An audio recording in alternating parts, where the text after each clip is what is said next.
बरह बरिसवा का दुलाहे कवन राम घोड़े पीठी भैंस वार रे ललनवा रे घोड़े पीठी भैंस वार रे ललनवा।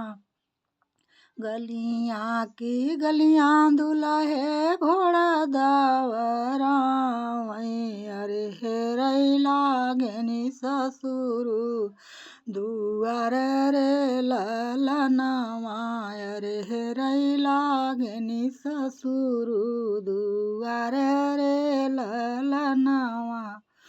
ससुरु दुआरवा भरहवा क पेड़वा अरे अरुझल मऊरवा क गोपरे ललनवा अरे अरुझल मऊरवा क गोपरे ललनवा।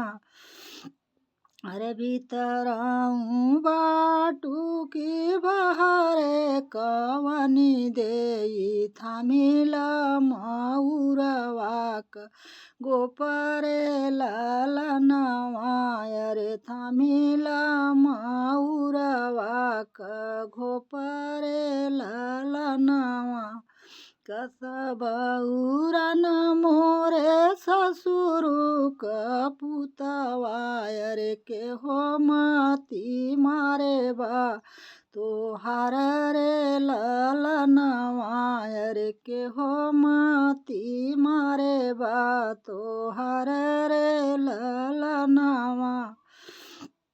आधे मड़ुआ स्वामी नैहरे क लोगवा अरे आधे में सजना तोहार रे ललनवा अरे आधे में सजना तोहार रे ललनवा।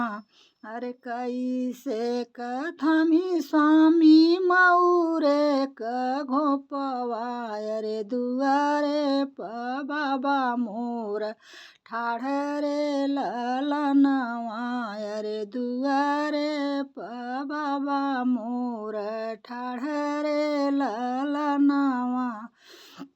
हेतनी बचन सुननि दुल्हे कवन राम नयना ललित कइलहि रे ललनवा अरे नयना ललित कइलहि रे ललनवा। फिरी चलू हाथी रे फिरी चलू घोड़ा अरे फिरी चलू रन बरियात रे ललनवा अरे फिरी चलू रन बरियात रे ललनवा।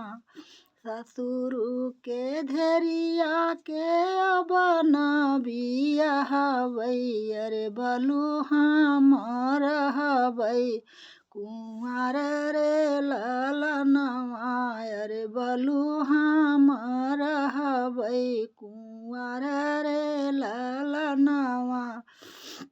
एतनी बचन सुनी बेटी हो कवनी देई धैलिहि घोड़े क लगाम रे ललनवा अरे धैलिहि घोड़े क लगाम रे ललनवा।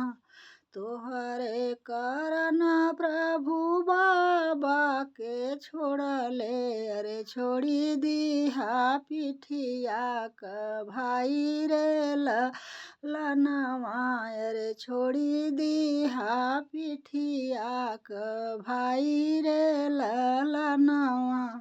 तोहरे करन प्रभु माया के छोड़ले अरे लागी चलबै तोहरै गोहान रे ललनवा अरे लागी चलबै तोहरै गोहान रे ललनवा।